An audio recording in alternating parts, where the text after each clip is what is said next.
Hello, it's Jim Hutchins for the Jerusalem Connection Spot Report for this Monday, the 8th of August.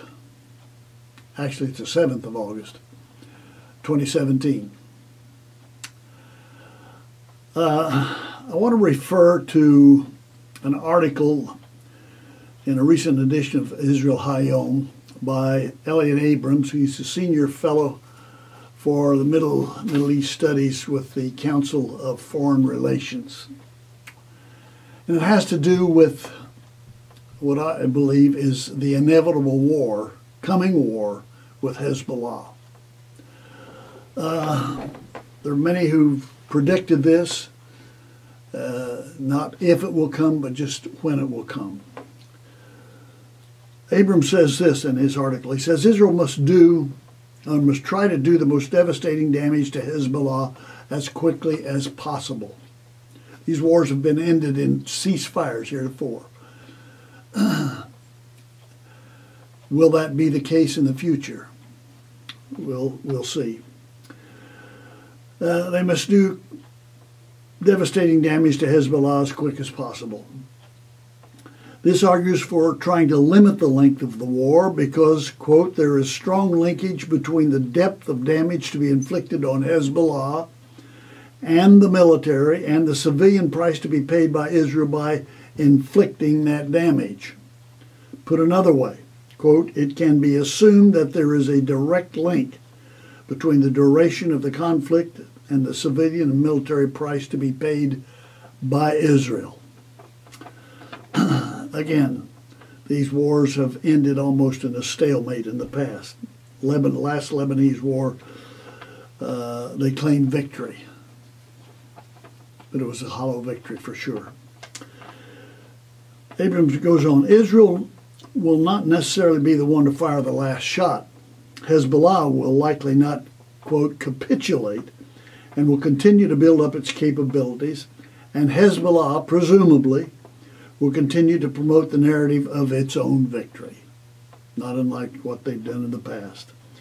This is an advanced, mature, and not glorious narrative which must be prepared for in advance. To create coherence on the Israeli side, such a narrative should be introduced in advance to Israel's political, military, and public arenas. Just say early on that Hezbollah is going to claim a victory. In other words, there will be no 1967-like smashing victory in such a war. Some of the possible gains will not even be visible until time passes, whether the war constitutes a permanent setback to Iran's ambitions, and this will be an Iranian-sponsored conflict.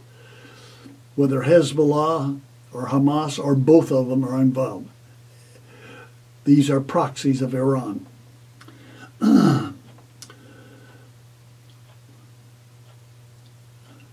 Hezbollah's arms build up in the period after the war and strengthens Israel's deterrence so that another conflict does not occur or is very long postponed.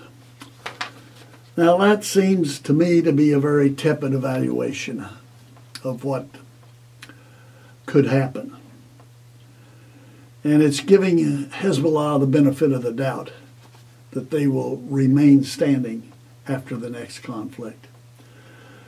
It flies in the face, I would say, of the prophetic scriptures that sometime must take place. They haven't taken place yet. Zechariah speaks of this, and I've noted this in spot reports in the past from Zechariah chapter 12. This will take place at some time, whether it will be as a result of the next Hezbollah-Hamas war with Israel or not remains to be seen. But God says this, Yahweh says this, Zechariah chapter 12, verse 2, I'm going to make Jerusalem a cup that sends all the surrounding peoples reeling as though they're drunk. I will make Jerusalem an immovable rock for all nations, and all who try to move it will injure themselves. This is not a partial victory. This is total. Then the leaders of Judah will say in their hearts, the people of Jerusalem are strong. because Yahweh Almighty is their God. On that day I will make the leaders of Judah like a fire pot in a wood pile, like a flaming torch among sheaves. They will consume right and left all the surrounding peoples, but Jerusalem will remain intact in her place. On that day I will set out, I will begin the process. I will set out to destroy all the nations that attack Jerusalem. Now, whether that will be the conclusion of the next conflict between Hezbollah and Hamas that will involve Iran, we don't know. But the day is coming when this will be prophetically fulfilled. We'll have to wait and see. Till next week, Od Ki Yavo Shiloh, until Messiah comes, Yivareka Yahweh. Yahweh bless you, bless those you love, bless those who love you.